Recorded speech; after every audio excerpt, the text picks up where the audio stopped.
Hello दोस्तों, our constitution यानी हमारा संविधान, ठीक है। हमारे संविधान का तीसरा पार्ट, ठीक।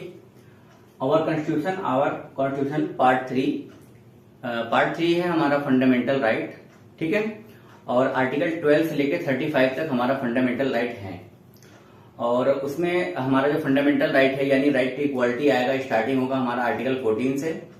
उससे पहले आर्टिकल 12 एंड आर्टिकल 13 को समझ लेते हैं कि क्या है, ठीक है।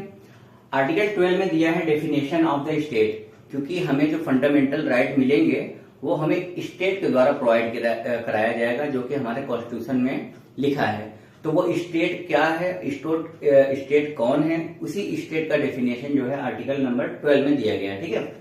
देखिए, गवर्नमेंट होगी, कोई भी गवर्नमेंट होगी, चाहे स्टेट गवर्नमेंट है या सेंट्रल गवर्नमेंट होगी, ठीक है। पार्लियामेंट होगी, लेजिस्लेचर होगा। पार्लियामेंट यानी कि हमारा जो संसद है, और लेजिस्लेचर यानी कि हर एक स्टेट में एक लेजिस्लेचर होता है, विधानसभा होता है, और जो विधान परिषद होता है वो भी, ठीक। और लोकल यानी जो लोकल गवर्नमेंट नहीं होती, जैसे म्यूनिसिपैलिटी हो गई, नगर पंचायत हो गया, और नगर पालिका है, नगर निगम है, तो ये सब जो है स्टेट होंगे। और अदर अथॉरिटी दिया है इसमें, within the territory of India और under the control of the government of India, यानी कि कोई भी ऐसी बॉडी जो गवर्नमेंट से परमिशन लेके चल रही है या गवर्नमेंट के कंट्रोल में है, वो सारे जो है अथॉरिटी जो है हमारे लिए स्टेट होंगे, ठीक है। जैसे मिनिस्टर हो, सारे मिनिस्ट्री रहेंगे, उसमें मिनिस्टर होंगे, और जो भी सांसद हैं, विधायक हैं, क्योंकि वो सब गवर्नमेंट के बॉडी होते हैं, तो वो सब हमारे लिए स्टेट हैं। वो सब हम लोगों को या इंडिया के सारे सिटीजन को प्रोवाइड कराएंगे फंडामेंटल राइट, ठीक है। उसमें देखिए PSU आ जाता है, LIC है, ONGC है, ठीक है। और वो बड़ी बड़ी कंपनियां जो गवर्नमेंट से परमिशन लेकर, है ना, परमिशन लेकर रूल एंड रेगुलेशन अप्लाई करते हैं, वो सब भी फंडामेंटल राइट प्रोवाइड कराएंगे अपने कर्मचारियों को, एम्प्लॉयर को, ठीक है। और मल्टीनेशनल कंपनियां जो इंडिया से बाहर से आई हैं, यहाँ पे कंपनी लगाया है, फैक्ट्री लगाया है, काम कर, वो भी सारे अपने वर्कर्स को फंडामेंटल राइट प्रोवाइड करेंगे, ठीक है। तो ये था स्टेट का डेफिनेशन की स्टेट कौन कौन है। तो वही सारे गवर्नमेंट के बॉडी होंगे, या फिर ऐसे अथॉरिटी जो गवर्नमेंट के कंट्रोल में है या गवर्नमेंट से परमिशन लेकर अपना अथॉरिटी चला रहे हैं, वो सब स्टेट के अंडर में आते हैं। वो सबको ये कर्तव्य बनता है, उनकी ड्यूटी बनेगी कि वो इंडिया के सारे सिटीजन को या फिर वहां पे जो काम कर रहे हैं उन सबको, अगर उनसे रिलेट कर रहे हैं तो वो उनको फंडामेंटल राइट प्रोवाइड करेंगे। तो ये था आर्टिकल 12, जो कि हमें स्टेट का डेफिनेशन देता है कि स्टेट कौन है और कौन जो है लोगों को फंडामेंटल राइट देंगे, ठीक। आर्टिकल नंबर 13 पे आते हैं। आर्टिकल नंबर 13 कहता है कि laws inconsistent with or in derogation of the fundamental right, यानी ऐसे कानून, ठीक है, ऐसे कानून जो क्या करेगा, अपोज करेगा या फिर हमारा कम करेगा, क्या कम करेगा, फंडामेंटल राइट, ठीक है। ऐसा कानून, ठीक है, जो हमारे फंडामेंटल राइट को या तो कम करे या उसके अगेंस्ट जाए, तो क्या होगा, वो वाइड होगा। और ये कानून कब से होगा, यानी हमारा जो संविधान लागू हुआ है, हमारा कॉन्स्टिट्यूशन जो लागू हुआ था 26 जनवरी 1950 को, तो उससे पहले बहुत से कानून जो हैं, उससे पहले भी बहुत से कानून बनाए गए थे ना, उससे पहले भी बहुत से रूल एंड रेगुलेशन थे। तो वो सारे जो कानून हैं, अगर वो संविधान लागू होने के बाद जो हमको फंडामेंटल राइट मिला है, अगर उसका वायलेट करेंगे, तो वो सारे जो है लॉ क्या हो जाएंगे, वाइड हो जाएंगे या जीरो हो जाएंगे, ठीक है।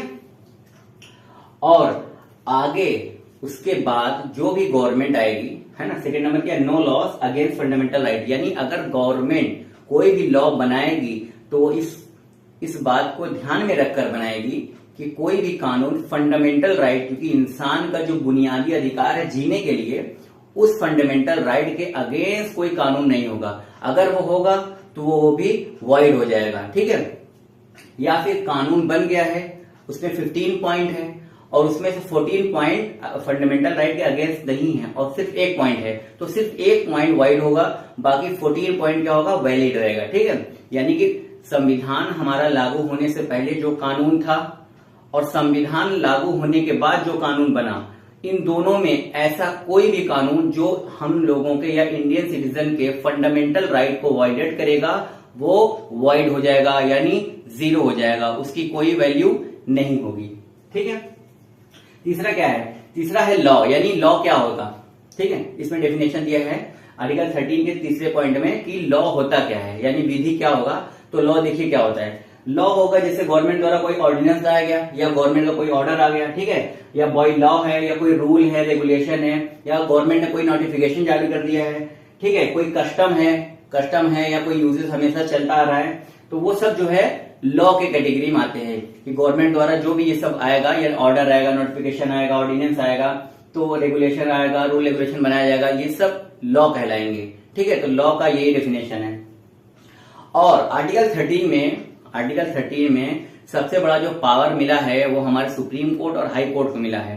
सुप्रीम कोर्ट और हाई कोर्ट को क्या पावर मिला है, आर्टिकल 13 में सुप्रीम कोर्ट और हाई कोर्ट को ये पावर मिला है जुडिशियल रिव्यू का। जुडिशियल रिव्यू का मतलब यह है कि अगर हमारे संसद ने, यानी जो स्टेट है, ठीक है, आर्टिकल 12 के अंदर जो भी स्टेट है वो कोई भी कानून बनाएगा तो इस चीज को ध्यान में रखकर बनाएगा कि वो फंडामेंटल राइट का वायलेट ना हो, यानी उसके अगेंस्ट न जाए। और एक बात को और ध्यान रखेगा, कोई भी कानून जो बनाएगा वो संविधान यानी हमारे कॉन्स्टिट्यूशन के बेसिक स्ट्रक्चर के अगेंस्ट न जाए।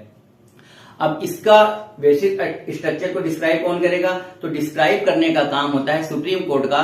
इसीलिए सुप्रीम कोर्ट और हाई कोर्ट को ये जुडिशियल पावर दिया गया है कि अगर कोई कानून उसको लगे कि हाँ वो हमारे हमारे कॉन्स्टिट्यूशन के अगेंस्ट जा रहा है, उसके बेसिक स्ट्रक्चर के अगेंस्ट जा रहा है और फंडामेंटल राइट के अगेंस्ट जा रहा है, तो उस कानून को वो रिव्यू कर सकती है।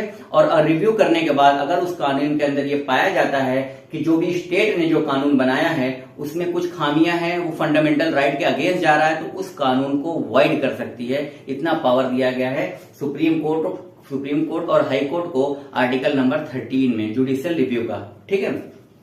और उसमें आर्टिकल 13 में दिया है doctrine of severability and doctrine of eclipse. Doctrine of severability का मतलब ये होता है कि संविधान लागू होने से पहले जो भी कानून है, ठीक है, उसमें से ऐसे कानून जो कि हमारे फंडामेंटल राइट को वायलेट नहीं करते वो कंटिन्यू रहेंगे, ठीक।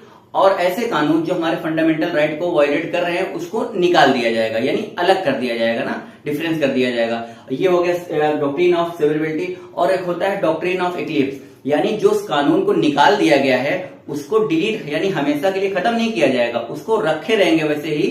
अगर बाय चांस लाइफ में आगे चल के या इन केस संविधान का कोई संशोधन कराया जाएगा या फिर उसमें कुछ अमेंडमेंट होगा और जो फंडामेंटल राइट दिया गया है उसमें कुछ अमेंडमेंट हो जाएगा, तो जो पुराने कानून है जो कि अभी फंडामेंटल राइट का वायलेशन लग रहा है, तो जब फंडामेंटल राइट का डेफिनेशन चेंज हो जाएगा तो वो कानून वापस से आ सकते हैं। तो ये होता है डॉक्ट्रिन ऑफ एक्लिप्स, यानी वो कानून जो कि हमारे फंडामेंटल राइट को अभी वायलेट कर रहे हैं तो उसको अभी हम फोर्स में नहीं लाएंगे, वो हमारे लिए जीरो होगा, लेकिन वो हमेशा के लिए मिटेगा नहीं, डिलीट नहीं होगा, बस उस पर एक पर्दा की तरह उसको ढक दिया जाएगा।